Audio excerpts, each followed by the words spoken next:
Time is a funny thing. If I bring up subjects from the 1960s or the 70s, there's a basic understanding that it happened in a different era. Even the 80s and the 90s, while they don't feel old to me, I have a basic understanding that happened in a different era. Now, what if I presented events from 2009 as though they came from a different era? You would instinctively say, no way, 2009? That just happened.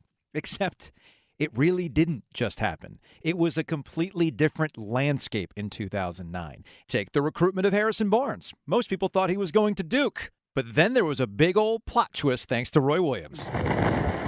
Today, I am proud to announce that the school I will attend in the fall of 2010 will be the coach that I'm going to scout. Coach Roy Williams. Well, Coach, I know that you're in practice right now, and I need to get going and signing my letter of intent here, but I just want to let you know that I'll be joining you guys next year on the squad. I can't wait to play with all you guys. All right, yeah! I don't think I'm overstating it when I tell you Harrison Barnes committing to North Carolina that day was a seismic event in the Triangle. The ripple effects of Harrison Barnes' recruitment are settled now. We know the rest of the story for North Carolina and Duke after 2009. What you might not know is how the Harrison Barnes recruitment had an impact on an individual level. In fact, it was all part of a very wild year for Bomani Jones. The Triangle has the most unique landscape for sports. 3 major universities along Tobacco Road with rabid fan bases, a Stanley Cup champion, an NFL team right down the road, and heavily invested transplants. Not to mention an interesting mix of sports teams that were. Joe Ovies brings you a brief history of Triangle sports, a candid conversation with those who help shape why sports matters here. Harrison Barnes committing to North Carolina happened in the fall of 2009. But it wasn't the only recruiting saga that we were obsessed with here in the Triangle that year. You see, in the spring of 2009, Raleigh's own John Wall was being recruited by everybody in the Triangle. And to further hammer home my point about how 2009 was a completely different time, social media was just breaking through and nobody knew what to do with it. A talented Raleigh high school basketball player has become a star on the internet as fans on social networking websites like Facebook try to recruit John Wall to their colleges.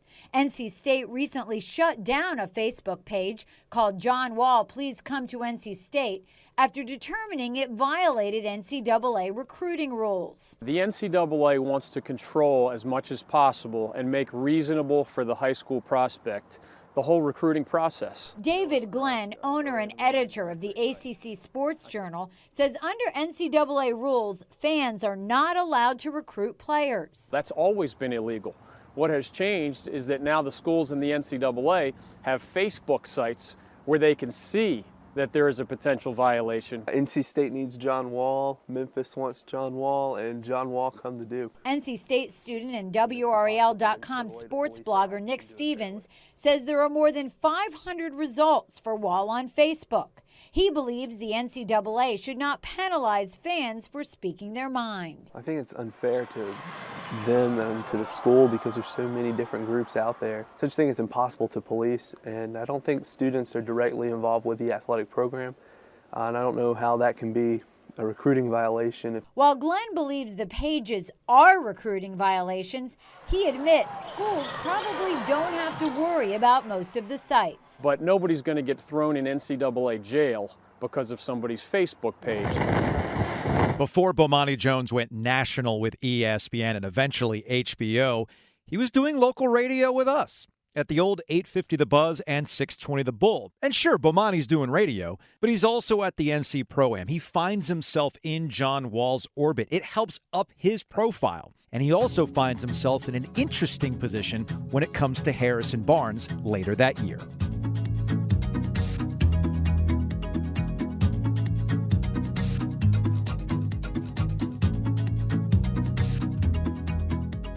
You get here in 2003.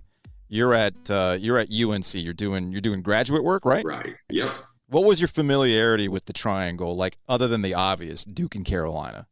Yeah, none. None. Do you immerse yourself in the sports culture at that point? Like, you get there, you're trying to meet people, you're on a university campus. Like, what are you figuring out when you get there in 03? So I show up in 2003. Roy Williams is showing up in 2003. I have no idea that the reason Roy Williams is showing up is the whole place has caught on fire.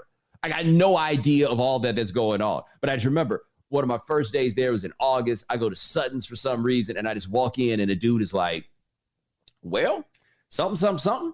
And after that is when Coach Smith started running the four corners offense. I'm like, it's 2003, and people just talk about this right here. And it became very clear to me early what North Carolina basketball meant to that campus, right? Mm-hmm. Like that was huge to me. And I'd never been into a school that big. So when I found out you had to camp out for tickets just to go see regular games, I was like, oh, wow, not camp out, but still. I was like, oh, okay, y'all are serious about this. Yeah, there's camp out at UNC. I mean, Krzyzewskiville gets all of the publication because of the spectacle of it all, right? And the lengths that Duke students will go and brag about to go to basketball games.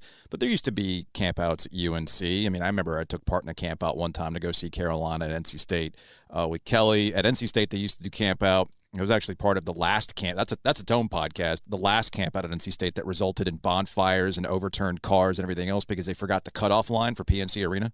They forgot to tell the students, oh yeah, by the way, if you're past this line, you ain't getting in. And you tell people after 2 nights of drinking that they're not getting into that Carolina game in 99, 2000. Forget it. Those people. My people, Bomani. Yes. My people. They are your people. Yes. And we'll get to that. We'll get to that a little bit later on in this conversation. So you start to kind of immerse yourself in the basketball culture around here, and you start showing up to the NC Pro-Am, right? Yeah, that's 08. Yeah, that first year the Pro-Am came, I was like, I ain't got nothing better to do than this. I guarantee you. Shout out to Errol Reese, who I told Errol I was talking to. He's like, oh yeah, you got to talk to Bomani about. He was just all over me. He just wanted to get in the place. He wanted to talk to the people. Errol's kind of teasing. I was all over him. Yeah, he was all over you. Or you were all over him. Myself, dog. Yeah, I'm about to say it was a mutually beneficial situation, but I wasn't like, yo, somebody show me Errol Reese. He's the ticket. I think Errol was just teasing how those things used to go back in the day. But you start getting around that, and at that point, you and I had known each other, and you had been a guest, and you had started working towards doing radio with us. Yeah, by then I'm doing radio. That's right. You're doing radio in 08 at that point, and you start to kind of get around John Wall, right? Like you essentially, like, walk me through this process where you essentially kind of made yourself a one-man John Wall recruiting update. All right. So what happened was I was talking about Wall on Saturday morning, one morning in 09 with me and Shannon doing Sports Saturday. Mm-hmm. And we were talking about like Brian and DeJuan Clifton and everything that had been going on with them and surrounding John. And, it was a chaotic situation early because John had been a top 100 recruit and then became the number 1 recruit in the course of a summer, right? Like all of it had just flipped up at that point. And so now I think Baylor hired DeJuan, and Brian and DeJuan had been running, the AAU program, and they hired DeJuan, and it seemed to be an obvious we're hiring DeJuan to get John Wall thing. And we're talking about it on the radio. And then I get a call from Levi Beckwith, who was John's high school coach, who, first of all, was like, yo, I really appreciate the show. And I'm like, okay, friendly fire. Mm-hmm. Boom. And then he says, well, DeJuan was highly qualified. Like there were other places that were going to try to hire him that weren't recruiting John Wall, all of this stuff. And so then as the recruiting got going, I got Levi's information, and then I started just kind of talking to him and then became more familiar with more of the people that were around the situation with Wall. And it's interesting because the one person I wasn't talking to was actually John Wall. Like that was the one person that I had not met. But John wasn't the story. The story to me was all the maneuvering of the grown-ups. Yes. And everybody, all of whom I believe to this day had John's best interests at heart. Mm-hmm. They also had their own best interests at heart at every turn because this was the ticket for everybody, right? If they could get John on, they weren't trying to steal from him, I don't think, but they knew what it could become. And so I'm taking all these calls, and I've never done any like real reporting in that way before, right? I'm taking all these calls. It's all going. and I'm talking to people in the middle of the night, and I'm hearing this, and somebody telling me this, somebody telling me that. Hey, do you know who this guy is? And this guy is somebody I've never heard of around. And so I'm doing recon and finding out who he is. Who's the guy that's down with Cal? Okay, cool. Well, Billy Donovan's trying to get John Wall. So who's going through, who's Billy Donovan going through and everything else? And I just remember at the end of it being like, I'll never do this again. Like, I'm not built for this. I got too much of a heart to be involved in something that involves so many vulnerable people. Mm-hmm. Because really, trying to find a way to get out. Because the story of John Wall and you being personally involved with it really is the story of just about any top-level recruit. There are so many people within the orbit. Some people want to take advantage of it. Some people just want to be around it so they can cash in. And you're in the middle of this right here in Raleigh, because this is a Raleigh kid who's going to Word of God. He's got the NC Pro. I mean, everything is here, to the point where I remember I went back and I went to the Internet Archive to remember the day that it was. And I go to the old 850 The Blog. And there it is on April 20th, 2009, because I remember I texted you after seeing Billy Donovan go to a Starbucks in North Hills, and then you had actually written it up, and it reads like this. I text you, no shit, Billy Donovan at North Hills Mall. Wall? ? And you had written, it ain't because he had to get a cup of joe at that Starbucks. And then you added, Wall's also got a trip to UNC planned before heading to Coral Gables to visit Miami on the 24th. And in spite of preliminary plans for Wall to visit UNC, he hasn't heard from Roy Williams since the first phone call nearly 2 weeks ago. So I was kind of going back. I mean, you were doing these blog updates. Our guy Matt Jones at Kentucky Sports Radio, Kentucky's clearly interested. They're blowing everything that you got to say up because they're interested in where John Wall is going to go. You were in the middle of it. Yeah, because the Kentucky part was interesting because Matt and I guess now we've been friends for over 15 years, but, I had always been cool with him, and this was their story as much as anything else. Like, it became pretty clear to me early that John was going to wind up going to Kentucky, because I think if Cal had stayed at Memphis, he would have wound up going to Memphis.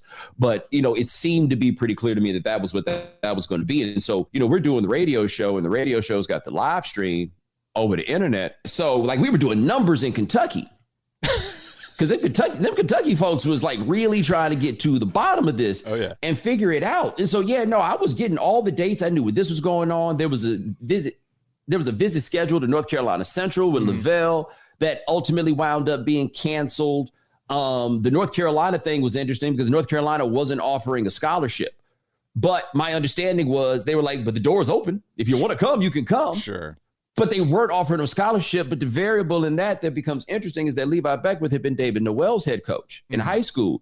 And David went to North Carolina on a football scholarship, but not a basketball scholarship. Like, the program was just to get him in the door. And if you needed to get money, they were like, yo, we can pass the plate at the church or whatever. Like, we can figure out how to get him in there, because there were people who definitely wanted him to go to North Carolina. And I think Roy Williams wanted him to go to North Carolina. Like, who was a better Roy Williams point guard than John Wall, right? Right.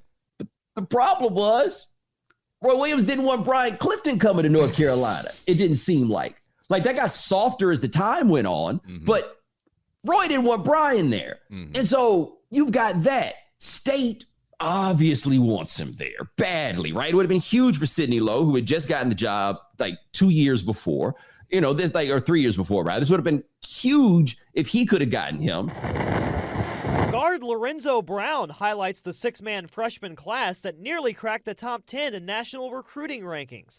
Then there's the one who got away, John Wall. After the well-publicized pursuit of the Raleigh prospect, Wall opted to leave his hometown for Kentucky. He's a good young man. The media attention came quick, fast, and a lot of it, but I think he's going to be fine. Not landing Wall likely hampers State's efforts to close the gap between local rivals Duke and UNC. When asked how the Heels national championship affects NC State, I'm just going to stay away. I'm not going to answer that.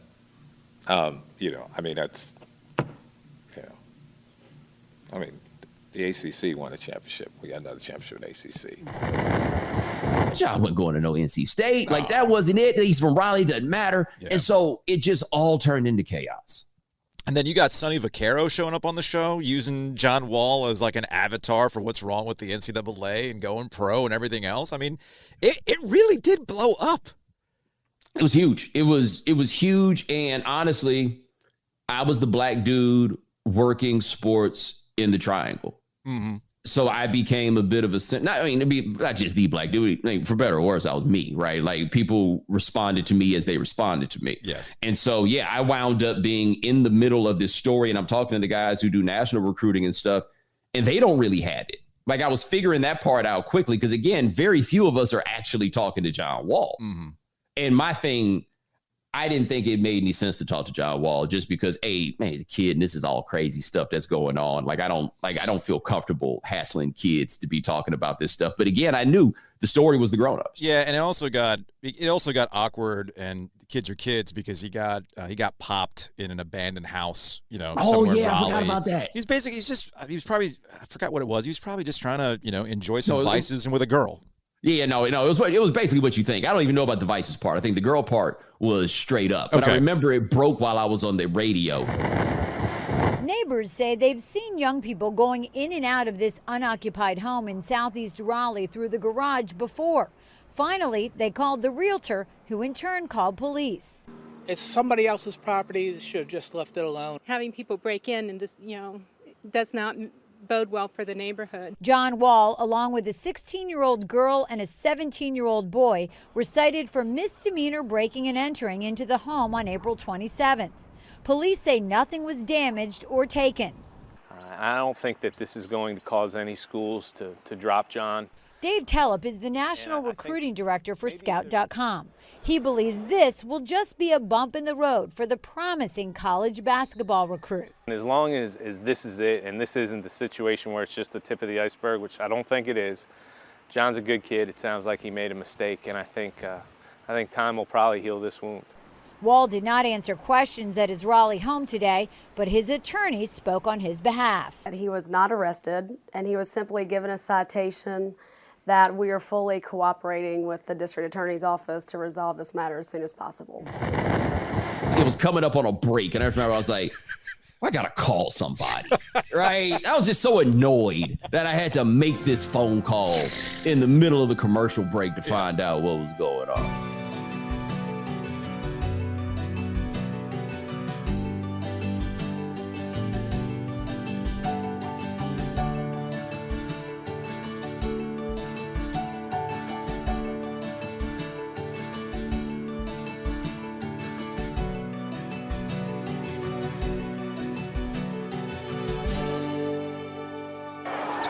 A year ago, top recruit Harrison Barnes sat behind the Duke bench wearing Blue Devil sweats. He chose to play for the other shade of blue, though, and tonight marks his first return to Cameron. I'm sure it'll be a warm welcome. I don't know if they'll embrace me the same way they embrace other players, but it'll be a great game. All of this with John Wall's going on, and I wanted to establish, how you kind of got yourself in the thick of this, because I think it's important context for what happens next in 2009. Yes. Okay? Duke ends up trying to get into the John Wall recruitment, probably knowing full damn well that they're not going to get him. But at that point, Duke had to start changing their message, start changing their branding. In 2007, they win 22 games. They lose in the first round of the ACC tournament, and they lost in the first round of the NCAA tournament. The next year, they won more games, but then they lose in the second round of the NCAA tournament. By 2009, you got Carolina winning the national championship under Roy Williams for the second time. They do win 30 games on their way to an ACC title, but y'all know what this is about. It ain't about making the Sweet 16. It's about winning championships, which is exactly what Roy did in 2009. And the real issue was recruiting and reception. I mean, we're talking about the Greg Paulus era of point guards. They had swung and missed. I think the big names at that point, Brandon Wright was one of them. I think Patrick Patterson. Wright, Brandon Wright, Patrick Patterson, the weird case of Chris Humphreys, and Kevin Love. Those were the big four. I think Kenny Boynton was in the mix at that point, too. Eric Bledsoe might, but I think academically that might have been an issue. That was never going to happen. That was never going to happen, but that was kind of in there. But again, you get the point. Duke, and this is all the ebbs and flows of recruiting. I mean, this is a classic case of triangle and why people are talking about the four corners at Sutton's when you get there in 2003. You get NC State in the 70s. Dean Smith finally just hunkers down, gets where he needs to get to, wins that national championship in 1982. Coach K arrives there in the early 80s, swings and misses. ESPN covers the class that saves Coach K, but then it builds. It builds into the late 80s and into the 90s, where all of a sudden Dean Smith is going, damn it, this guy at Duke has finally arrived. Like they're getting big recruiting battles, and that leads us to the Eric Montross class there in 1990, which eventually transforms Carolina into the next era. They win the championship in 93. But again, there's another flow. You get the late 90s with Duke. Carolina gets Roy Williams. Roy Williams turns that program around. Duke's now in the one in that ebb. So they got to change their dynamic. So the John Wall thing comes into play. It doesn't work out. But Kyrie's coming. Kyrie Irving's coming in 2010. We can just forget about the 2010 championship. That's another conversation altogether. But Kyrie Irving's that next point guard. He finally gets his guy. But you know who would have made that a super loaded team in 2010, 2011? Harrison Barnes in Ames, Iowa. And they had been recruiting this dude for like 2 years. Roy Williams, North Carolina, get in there a little bit late. I think in going back, there was this conversation that apparently Dave Odom had on a podcast where he's relaying this story of Kay going and visiting Harrison Barnes at one point. Kay's trying to get this commitment. Barnes says, well, I want to talk to Roy one last time. So Kay's like freaking out. Barnes's people they try to call Roy. This is according to Dave Odom, who was at South Carolina, I think at the time, former Wake Forest coach. According to Dave Odom, Barnes tries to call Roy. Roy's not in the office. The staffers track Roy down, get him on a plane to fly out to Ames to go talk to Barnes again. So this is the level of recruitment for this one guy in Ames, Iowa. And it all culminates in Harrison Barnes getting on Skype, which, folks, I don't think you understand how wild it was that he got on Skype. And then Roy Williams' face shows up on the Skype screen, and he announces, the Black Falcon announces that he's going to land in Chapel Hill. What happened at Duke, Bomani, when that announcement happened? So it's a couple things that are going on here. One, and I think this is the thing that people like mentioning that they were recruiting Harrison Barnes for 2 years is one thing. Harrison Barnes at the time screamed out, Duke recruit, right? So when they're recruiting or pretending to recruit John Wall, which I think is a more accurate way to put it. Yeah. When they're pretending to recruit John Wall so they can signal to the world that they do things like that now. John Wall doesn't fit Duke. Like, this doesn't really add. This isn't something that people think, really think is going to happen. Harrison Barnes and Duke. Harrison Barnes plays saxophone in the marching band, and he's from Iowa, and he's so polished and all of these things and got all the great grades and everything else. That looked like Duke. That 100% looked like Duke. And to be honest, people thought he was a little bit of a herb, right? Which also fit in line with the Duke brand. Like, that's what they're thinking is going to happen. He's going to Duke, and he's the number one recruit in America. It's huge. Like, he is that guy. He was first team All-America preseason as a freshman. That's the way that people regarded Harrison Barnes. And so if you watch that 09 Sweet 16 game with Duke against Villanova, and they don't have a single player that can get to the basket off the dribble. Like, they were just physically overwhelmed by a team that I'm not sure even had any NBA players on it. Like, they could win all those games in the regular season, but it was clear that where North Carolina was a step below that. And North Carolina had high-end talent. Like, I want to say that 09 team has 7 or 8 NBA players on it. Yes. Duke doesn't have that. Like, we got to start getting back to that place. Okay, Harrison Barnes is going to be the one to do it. Harrison Barnes is going to be the one to do it. That's what everybody thinks. Carolina gets in late on Harrison Barnes. But they get in because now it's like Roy Williams. Like, I think they won the championship in 09, and the first thing was to jump on a plane and go to Ames. That's exactly what happened. A classic Roy move. It's what he did in 05 with Ty Lawson, right? Like, it's the classic move just to show you how important you are. So 09-10 is the Carolina basketball centennial, which they expected to end not in the NIT, but that's what they, this is a big year. They got the alumni game early September. Everybody's there. Jordan's got the Ferrari parked in the tunnel. I'll never forget. I think it was charcoal gray with red leather interior, and it's just sitting there with Illinois plates parked down there. Everybody's back, it feels like. Stack's there, or Sheed's there, everything. Jeff McInnes and Phil Ford are on the same team. Lots of things going on that night at the Dean Dome, but they brought in a bunch of recruits, right? Also, it was the year that Jordan was going in the Hall of Fame, right? So they bring Mike out for that stuff. All right. So Carolina brings all the recruits, right? like guys that have committed, guys that they want to commit. Like James Michael McAdoo committed that weekend, and he was in the class of 2011, not 2010. Yeah, this is September 2009. Yes, Kendall Marshall and Reggie Bullock have already committed. Yeah, they're there.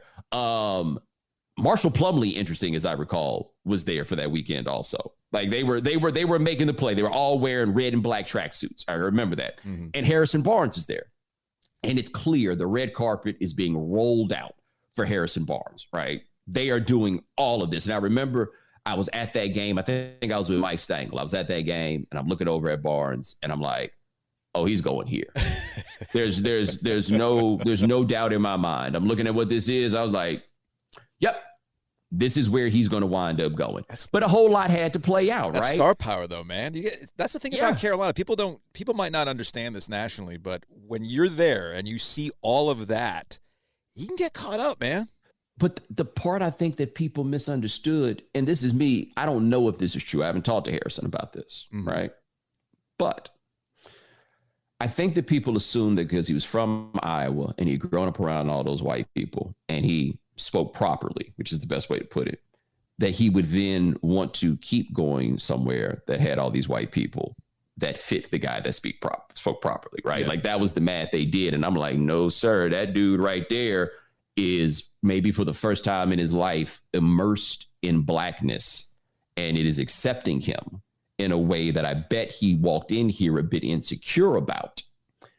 And he's going to go here, right? Like he's here. It's Michael Jordan and it's Jeff McInnes, and they both treat me good. You know what I mean? Right, like I think it's a whole world that was the math on peopling that I don't think that people fully understood and how it related to Harrison. And so I was like, okay, I know that Harrison's going to go there, but I wasn't in touch on that recruitment. Like I don't do that kind of work. And by the end of it, I didn't have a job because I had in October the Buzz and Bull had shut down and the Fan didn't pick me up. So I don't really have a gig. So I had a buddy. I don't think I've ever told this story publicly, but we'll go ahead and do it. Let's do it. It's been 13 years. Yeah, man, we're good. So I had a buddy who worked at a restaurant that did a lot of business with Duke basketball. And he would tell me stuff that would go on there, but I would never, ever share any of it publicly because it was just too obvious, right? Like he knew me, and I wasn't going to do anything to set him out there, all of that stuff. And again, I'm not a reporter. You know what I mean? Like I don't need that stuff to do my work. So it's just like, oh, interesting things would happen, right?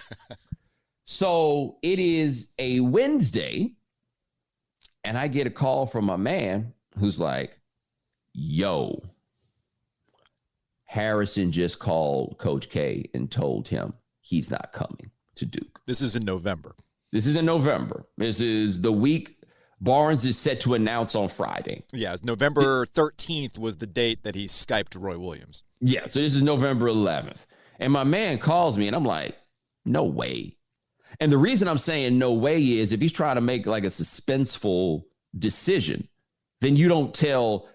I would be positive that Mike Krzyzewski was going to tell on me, right? Like maybe you don't tell him I guess he didn't tell him where he was going, according to this. But I'm like, this doesn't smell right to me.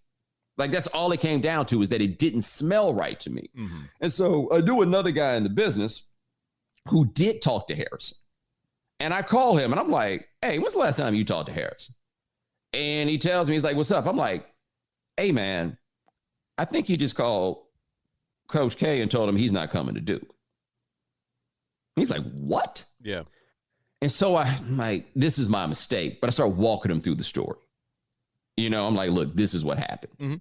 And the reason I called him was so that he could find out. Yeah. Because again, I'm not a reporter. I get that. I've done that plenty of times. Yeah, I don't get anything out of this. So I'm like, yo, you might want to get in this and investigate it and figure out what it is. So I do that.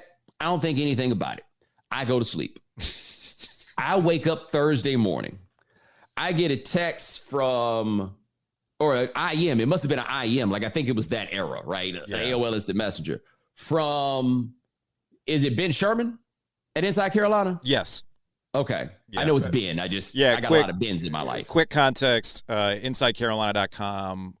Ben Sherman is the founder or one of the founders of that website, which deals a lot with recruiting. So, yeah, Ben shoots you a message. Yeah, Ben is like, so I hear a waiter told you ... And I'm like, Ooh. What? Whoa. Yeah. I'm like, whoa, ho, ho, ho. And so I hit another friend of mine up. Well, I can maybe say this now. I hit my man, Sherelle McMillan up. Oh, yeah. And I'm like, hey, and because he had said something to me about it. And I'm like, dude, what's going on? Yeah. Like, I'm flummoxed at this point because I know that I haven't talked to anybody about this. Not nobody, but you know what I mean. And so I'm like, yo, what is this? And so he tells me where this came from. And so what had happened was the guy that I talked to, much like many of the recruiting guys, is really a fan. Not that he's not a qualified, capable journalist, but he's a fan. Sure. And he's a Duke fan. And I didn't fully catch this. So when I give him the information, what I got, he apparently then calls whoever he knows on the Duke side. This then turns over to the wonderful world of the premium message board. And so they have heard this thing. And of course, to them, it's not true. There's no way Harrison's not coming to Duke because the way the wishful thinking stuff works on those boards. And so they're going with the back and forth. It's not true. It's not true. It's not true. And then, as I understand it, somebody threw my name into it. They're like, oh, it came from Bomani. It's definitely not true, right? Because they think I'm as sorry as they are. Right. And they believe that I care so much about this that I would legitimately make this up. And by the way, I don't have a job right now. So you think that I'm sitting on this information or I have this or I'm coming up with this grand master plan. And no, I'm not going to use it to get a job. I'm going to use this to troll you. Yeah. That makes sense. But anyway, yeah. So once that happens, they're just running it down, dogging it. No way. See, that's just what he does. Like all this stuff. And I didn't see it directly. So forgive me, I'm paraphrasing, but this is the way that it was brought across. Oh, yeah. No, that makes total sense. Yeah. It tracks. I get a call later that day from my buddy who worked at the restaurant. Mm-hmm. Dude, I just lost my job. No. Right. Damn. And it's my fault. Damn. Right? Yeah. I can give all the excuse. I can give all this. Somebody betrayed me and somebody did. Yeah. But in the end, I cost him my job and I don't have a job. Like I couldn't even just break him off some money in the short run. Jeez. I just couldn't do it. Right. And of course I feel terrible about all of this. And of course now I'm furious. So I'm calling the guy who I think is behind this. And I can't say definitively, but I feel confident he lied to me. He's like, oh, no, I didn't tell anybody. This thing didn't happen. And he starts sending me screenshots of conversations he had with other people to prove that and try to verify that this didn't happen. But it's obvious what had gone down. Yeah. And so I called the people at the message board, a guy I knew at that message board. And I'm like. Inside Carolina or the Duke ones? The Duke one. The Duke one. Okay. Yeah. And I'm like, yo, we need to talk. Mm-hmm. I don't know what's going on here, but I'm like, this is what happened. I did not publicize this. I did not try to run anybody down on purpose because I didn't have it. I tried to do a favor for somebody in all of this, right? Like I freaked out and I found out my buddy's lost his job. I jump in my car and I drive to Cameron. Like I drove to Durham. I mean, I was in Durham, but I drove to campus. I parked somewhere illegally. I sprint across campus to get in the basketball office. Like I'm running around. I don't know where anybody's office is, right? Yeah. So I don't know what to do because I just wanted to get in there and be like, hey, man, we got to talk about this. Like I can tell that something is snowballing. Wait, hold on. You went to the basketball office? I went to Cameron. Who were you looking to talk to? Anybody. Just anybody. Okay. Probably John Jackson. That was probably the person I was going to talk to. He's got a very fancy associate athletic director title. He's basically Coach K's guy. Yes, yeah. But I knew there was a miscommunication here. Okay, gotcha.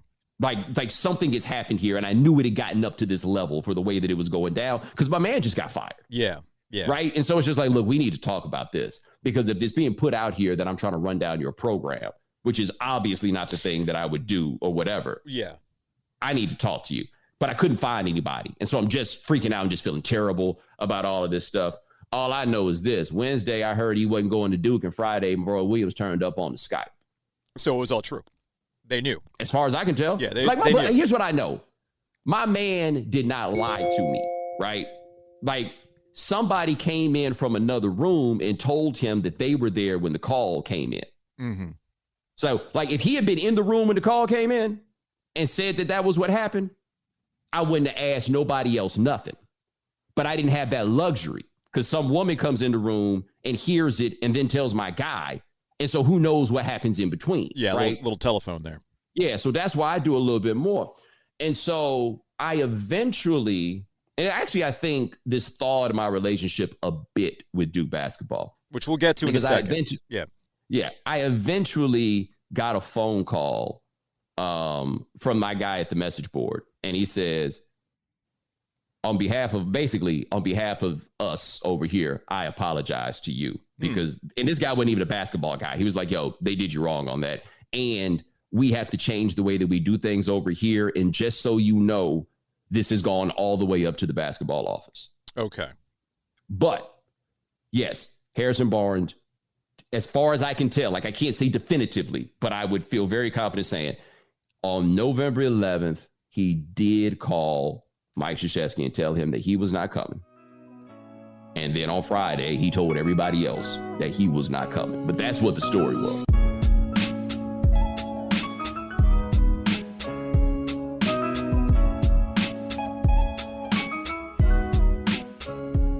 You were doing radio on the Bull. You were also doing summers on 850 The Buzz. Mm-hmm. And you were very, again, this gets back to a perspective that you add that people who lived here for a long time cannot, because you'll see things differently.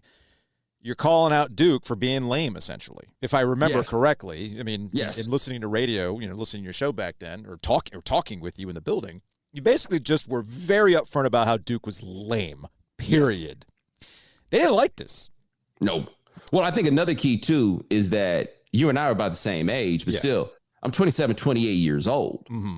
Grown-ups can't see this. Right. This is, yes. You and I are now at the point where we're the grown-ups, and we have a harder time seeing what is and what isn't.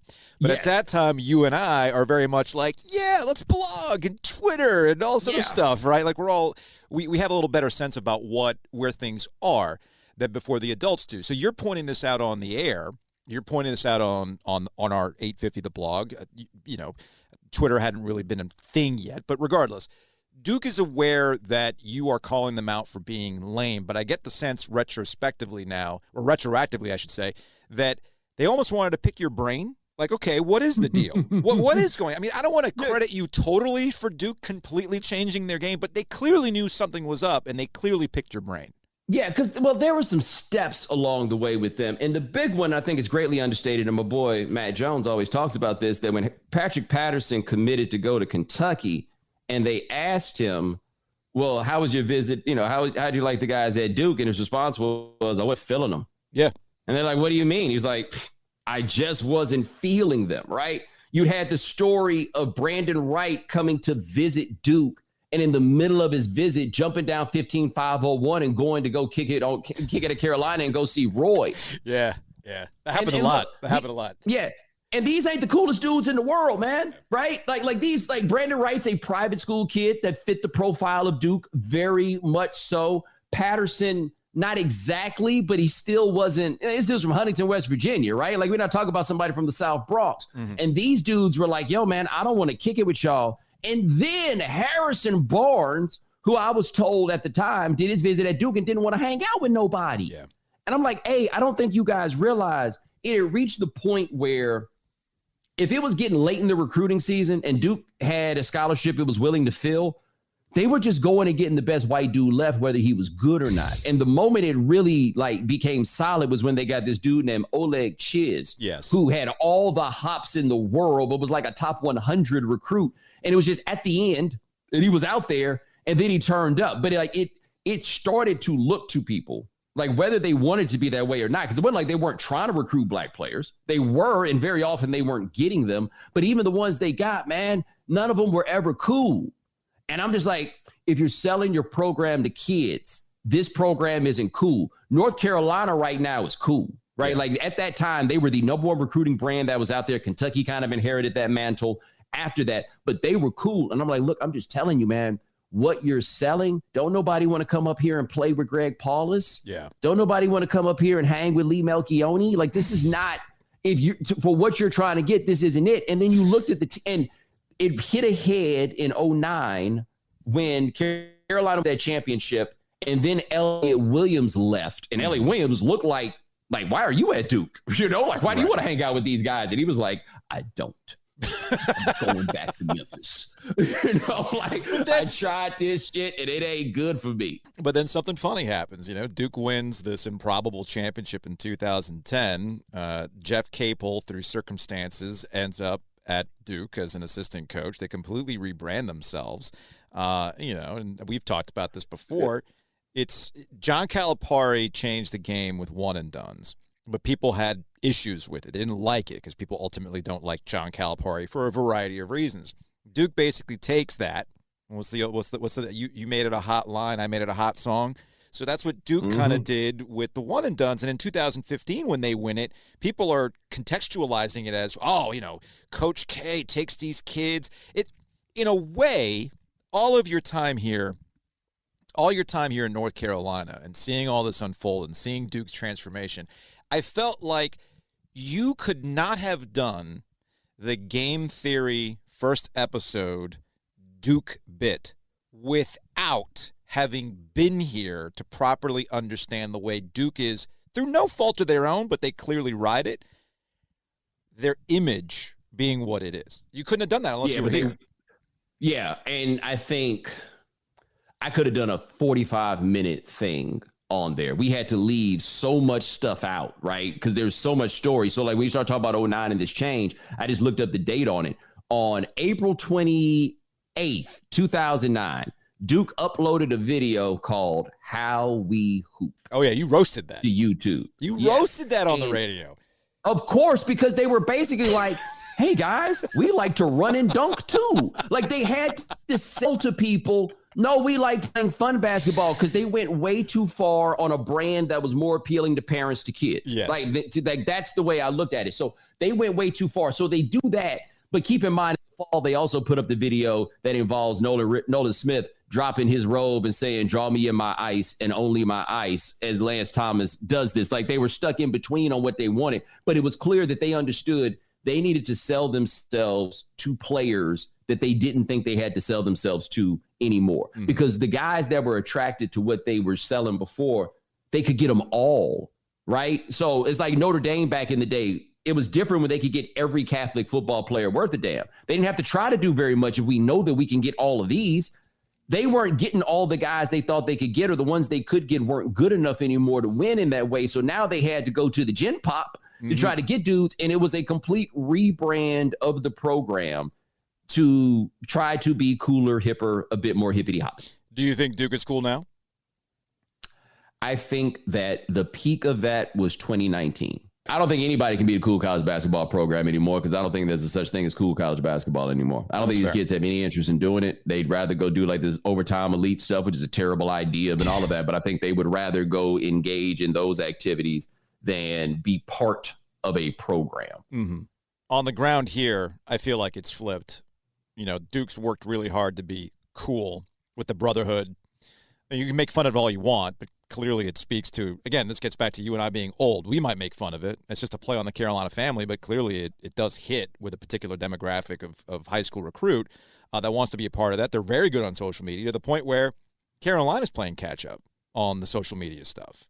Yeah, I'm not saying Carolina's not cool. Carolina has its own thing going on, but clearly they're looked at Duke and what they're doing with social media going, damn it, we got to fix this.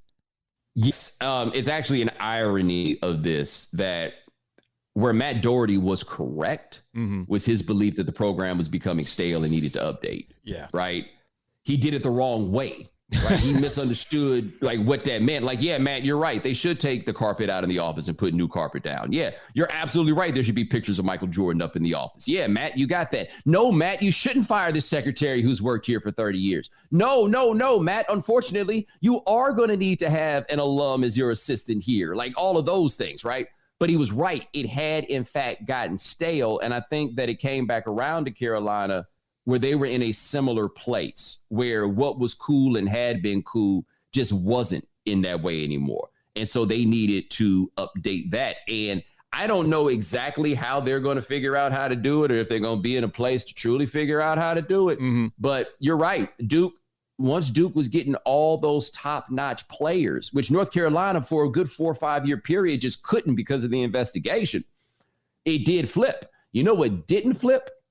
Results. Funny how that works. Results didn't flip at all. They won that 2015 championship.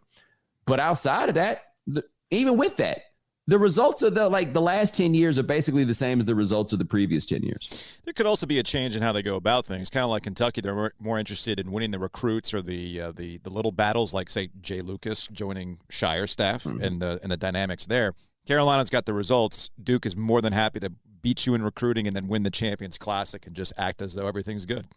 Yeah, but I think that's hilarious to me because I think – say what you want about Roy Williams and his stubbornness. Sure. But his stubbornness cashed in. You look at that championship that Baylor won in 2021, and it goes to what Scott Drew says. In college basketball, the biggest thing you can do now is get old. Yes. Right? Like, yes. Roy decided, because he's Roy, I'm going to do this the way that I do it. And then you wound up with teams that could consistently win, that could go to, 2 championship games in a row and almost win back-to-back titles and all of that, all while not having truly top-notch talent like you had had previously.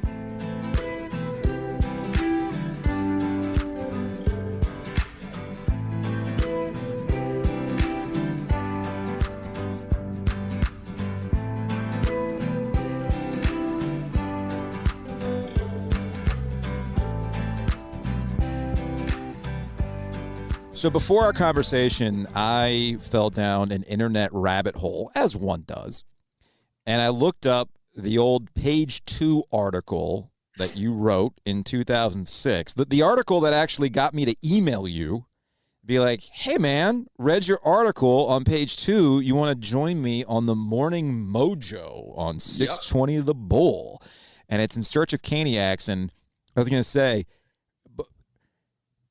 it's comical to go back and see this, but I can hear it in your voice now that I'm reading again. While sipping my morning cup of Sports Center a few weeks ago, I saw the RBC Center in Raleigh, NC, on the verge of exploding during a Carolina Hurricanes win over the New Jersey Devils in the second round of the Stanley Cup playoffs.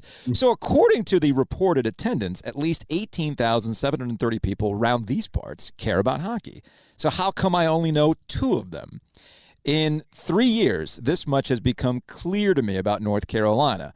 Basketball is the state's religion, and NASCAR is its pastime. Football is a big deal, too, even though the Big 4 ACC schools, NC State, North Carolina, Duke, Wake Forest, have been stuck on sorry for much of the 21st century. ... And you continue to go on to various places, including shout out to the old Champs Sports Bar in South Point Mall. Yes. And then you went to Sammy's over by the TV station back in the day. I did. Oh man, that brought back some memories. So this article made me think about 2 things. The first one was how far we've come in this area as it relates to the Carolina Hurricanes. You can't remember, the Canes weren't even 10 years old at that point, because they had established themselves as the Hurricanes coming from Hartford in 1997. So the fact that they won a cup in 2006 is insane. And we got this 4-year playoff run going on right now. The other part was about the sorry state of football.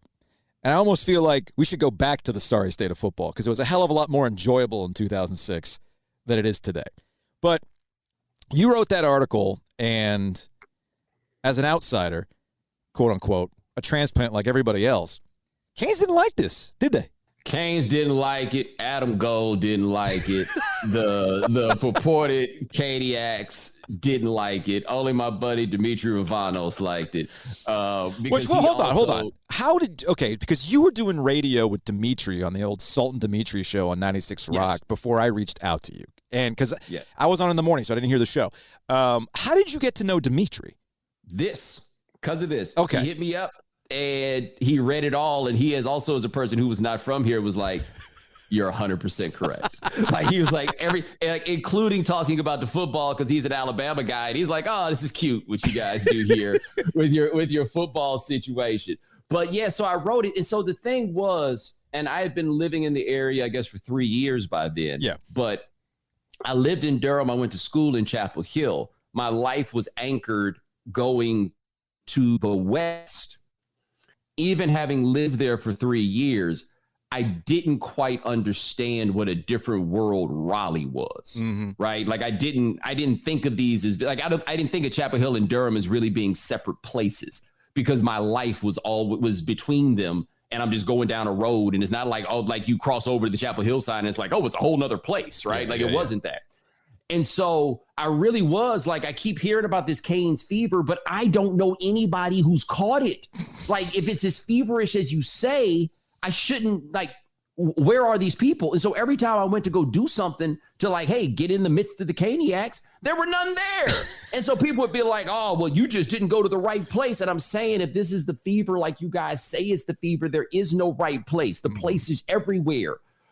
Oh, man. And what I didn't understand, and I understand much better now, is the resentment that hockey fans in traditional markets have toward these Sunbelt teams and more accurately, their fans.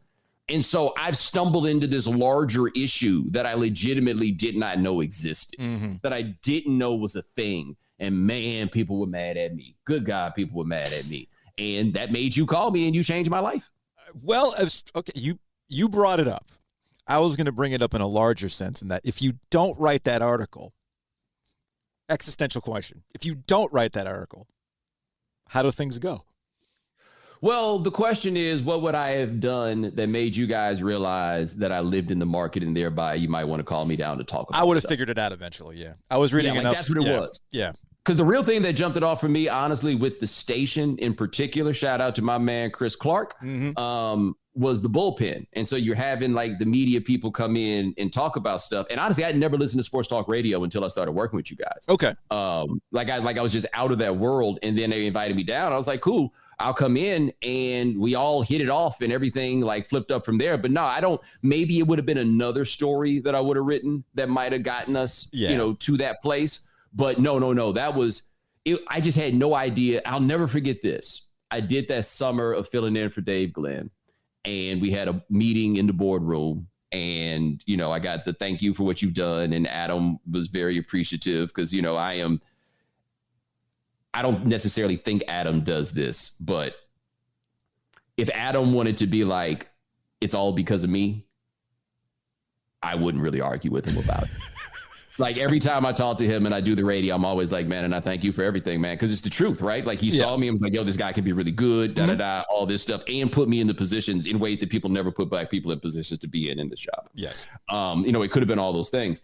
And it was just, I got why people did not like what I had written much better. It took me years to like fully understand. And I still don't think I was wrong, but I understood why it is that they reacted that way to it. It was another step in my learning process. Like doing this job taught me a lot about the area and the market because I got on the radio and I had to ask people. So like NC State football, tell me about this thing. See, I think because I don't know anything about it, right? Like I'd never heard of Ted Brown before, for example. I'm glad you put it that way. And by the way, I will take credit because I was the one telling Adam to put you on. I will take credit for that. Adam can be all humble he wants because he knows I was in the background saying, hey man, call Bomani, get him on the air. Let's do the thing. I'll take credit, damn it.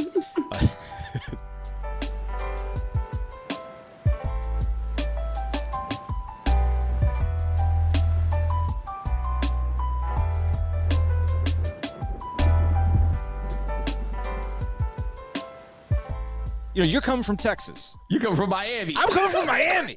Dimitri's coming to Alabama, right? Like, I go to my first game at Carter Finley Stadium going, oh, so this is college football around here. Okay.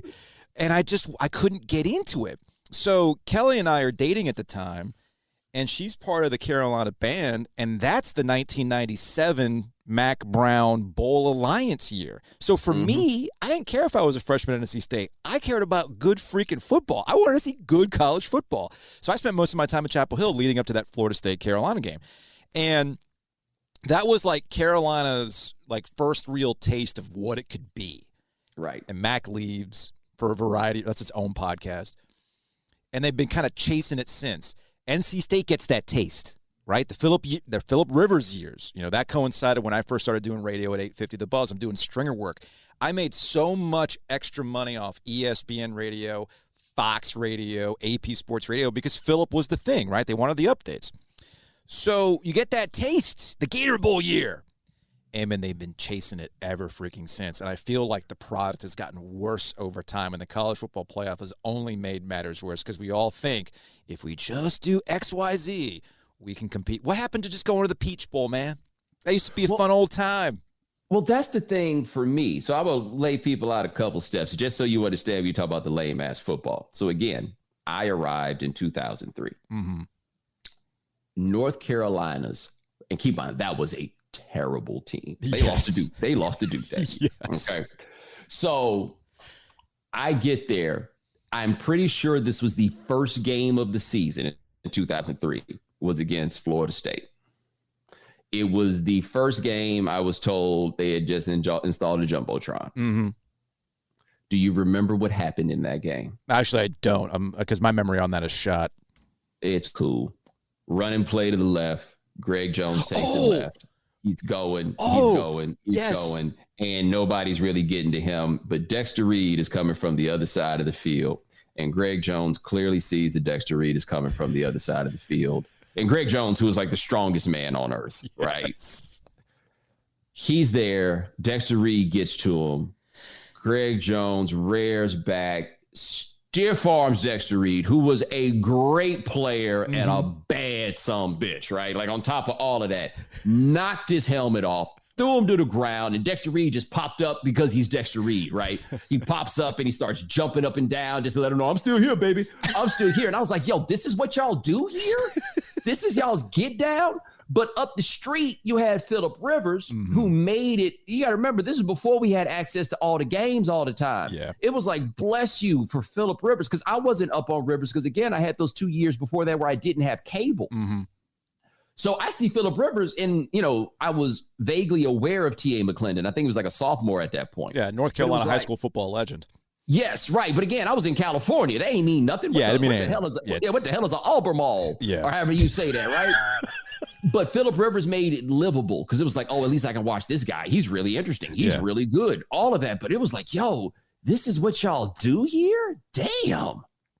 And that leads to various swings and misses. They couldn't replace Phillip Rivers. They eventually get somebody in Russell Wilson, but that's its own podcast. Go listen to that one, the Russell Wilson story that Gilio and I ended up doing with Tom O'Brien. Yeah. So I kind of feel like triangle football. I've tried to explain this to the audience, and I feel like you're probably better equipped to explain this because you were the one that told me this back in the day, and it made a hell of a lot more sense. You have got Texas and Texas A&M. Essentially, Texas is North Carolina, and Texas A&M is NC State. Because Texas A&M and every single one of their moves is about sticking it to Texas, which ultimately came in the form of moving to the SEC. And it's funny how the tables have turned, right? Because that's what NC State fans have always wanted to do. Screw Carolina, screw the ACC. We want to join the SEC so that we can hold it over North Carolina. And when you put it to me that Texas A&M and Texas is the equivalent of triangle, NC State, North Carolina, it made me, and this is coming from an outsider myself too, it made me appreciate the level of triangle football that I think we've lost track of.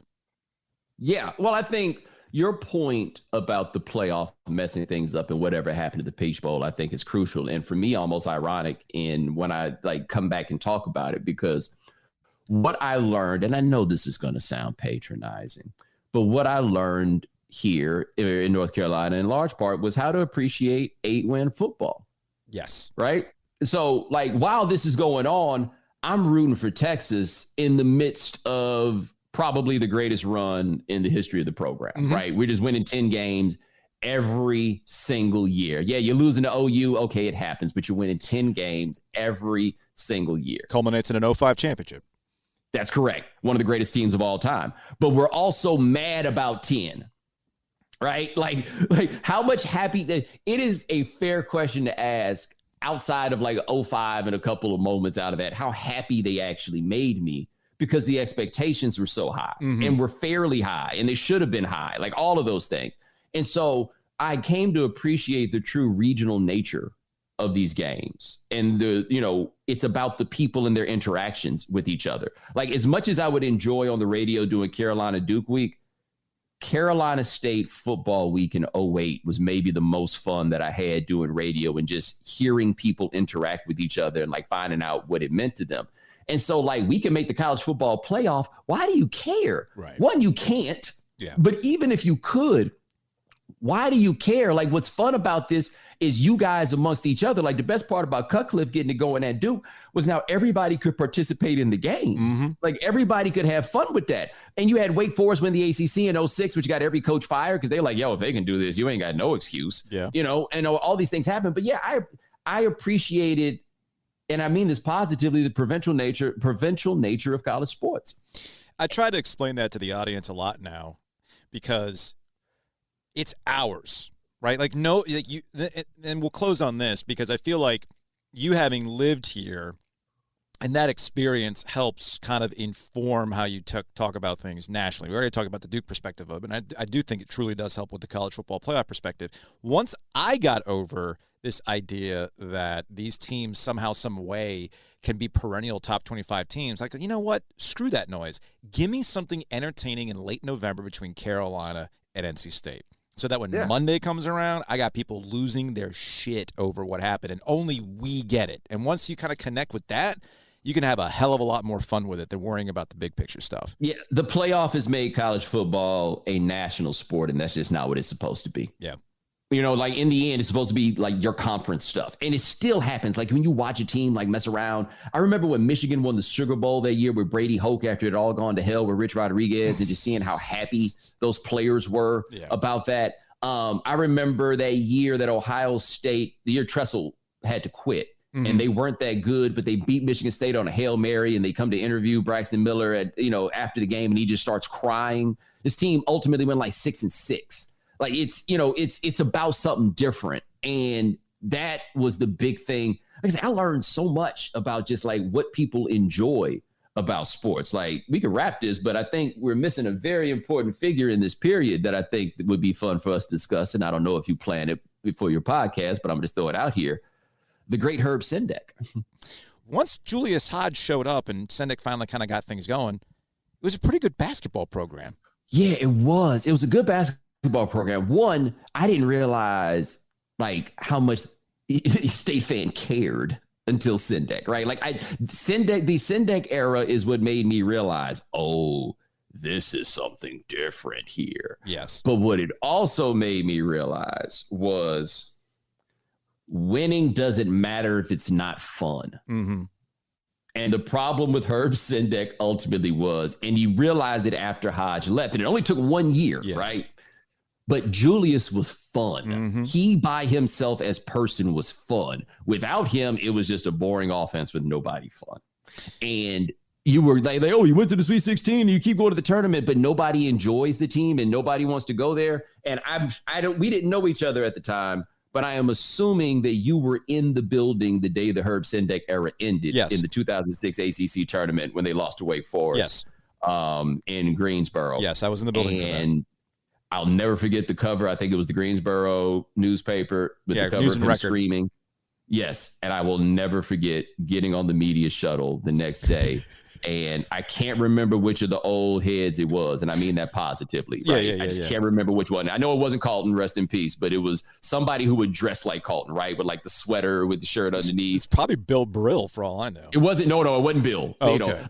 I've had enough conversations That's true. with Bill. That's true. Retrospectively, I would have remembered it, but I just remember the guy got on the bus and said, "Is this the bus for the Herb Sendek fan club?"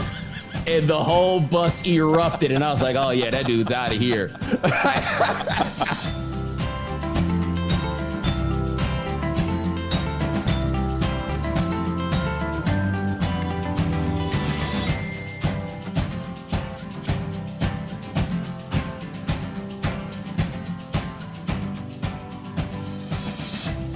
I love that you still love your time here as much as you've done in your career and where you are right now with having gone through ESPN and getting this HBO show with season 2 on deck, which is amazing and awesome. It warms my cold heart to see you still have this appreciation for the area and it come through. I'll text you every so often when I see local Bo come through on the because TV. I'll hit you up and be like, oh yeah, you gotta open the phone line day tomorrow, huh? Right? Like you were blowing me up at Cameron Indoor Stadium the night Carolina ruined Coach K's night. I can see my phone. I'm like, oh yeah, Bomani's watching. No, except I couldn't even watch. I was That's on right. the train. You were on a I was train. on the train back from Sloan, watching the scores change, and just being like, I hate that I'm not here. Yes, that was your text. I hate that I'm not there. I hate it.